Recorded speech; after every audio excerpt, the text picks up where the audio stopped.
전반적으로 고루고루 올라가고 있는 그런 시장. 눌림이 나와도 크게 조정이 없는 시장. 요 며칠 이어지고 있습니다. 김태성 기사님은 어떤 종목 보시나요? 네, 일단 뭐 제가 지난 시간에 5G 관련 기업을 갖고 왔기 때문에 오늘도 5G 관련 기업을 갖고 오기엔 좀 부담스러워서 좀 찾아보니까 제약바이오에서 아직 움직이지 않는 기업이 좀 몇 개 있는 것 같아서 그 부분을 좀 챙겨와 봤는데요.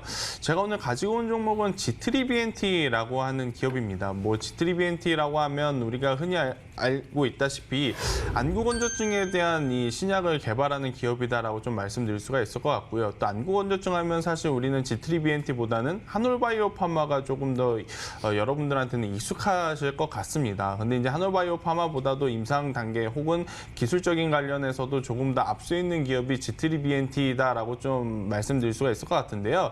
일단 제가 제약바이오 관련 기업들을 볼 때 가장 중요시 보는 것은 아무래도 이제 기술력이다라고 좀 말씀드릴 수가 있을 것 같아요. 제약바이오 안에서 사실 실적도 기술력도 없는데 주가가 오르는 기업들이 굉장히 많은 게 우리나라 시장의 특징이기 때문에 나중에 이 제약바이오 안에서의 이제 숨은 진주들이 끝까지 좀 상승하는 모습을 보이곤 합니다. 그렇기 때문에 저는 이 G3BNT 같이 기술력이 있는 기업들 같은 경우 지금 뭐 시세적으로 탄력적으로는 크게 움직이진 않습니다만은 점진적인 상승을 본다라고 했을 때 중장기 투자자분들 같은 경우에는 충분히 관심 가지면서 볼 만한 기업이 되지 않을까라는 이야기를 한번 드려보겠는데요.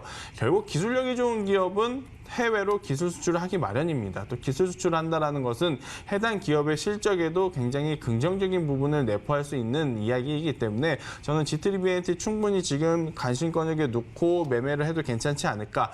지수가 계속해서 고점을 가고 있습니다. 언제 조정을 받아도 이상하지 않기 때문에 주가의 위치상 굉장히 또 낮은 위치에 있어서 충분히 매수할 수 있다라는 이야기 한번 드려보겠고요. 뭐 지금 가격에 사셔도 저는 굉장히 좋다라고 좀 말씀드릴 수가 있을 것 같겠고 목표가는 좀 높게 잡았습니다. 목표가는 제가 5만 원을 좀 잡아드렸는데요. 근데 G3BNT 같은 경우에는 뭐 단기간에 5만 원으로 간다라는 이야기는 아닙니다. 충분히 기술력 검증 받으면서 임상에 대한 기대감을 가지고 이 계단식 상승이 나타날 가능성이 굉장히 높으니 중장기적으로 좀 보자라는 이야기를 한번 드려보도록 하겠고요. 일단 뭐 임상이 실패하거나 기술력에 대한 문제가 나왔을 경우에는 결국 손절을 할 수밖에 없겠죠. 그렇기 때문에 저는 손절가는 2만 원을 좀 잡아드리면서 이 G3BNT가 가지고 있는 기술력에 한번 베팅을 해보자라는 이야기 한번 드려보도록 하겠습니다. 네, G3BNT 두 번째 종목으로 체크를 해봅니다. 지금 현재가 대비 목표가가 거의 더블 이상, 더블 가까이로 지금 책정을 해주셨는데요. 조금 여유 있는 호흡으로 이 종목을 한번 살펴보도록 할게요. 자, 두 종목 점검을 해봤고 오늘 로엔나 알파 김태성 이사, 프레스티지 전략연구소 반종미 소장과 함께했네요. 두 분 오늘도 고맙습니다.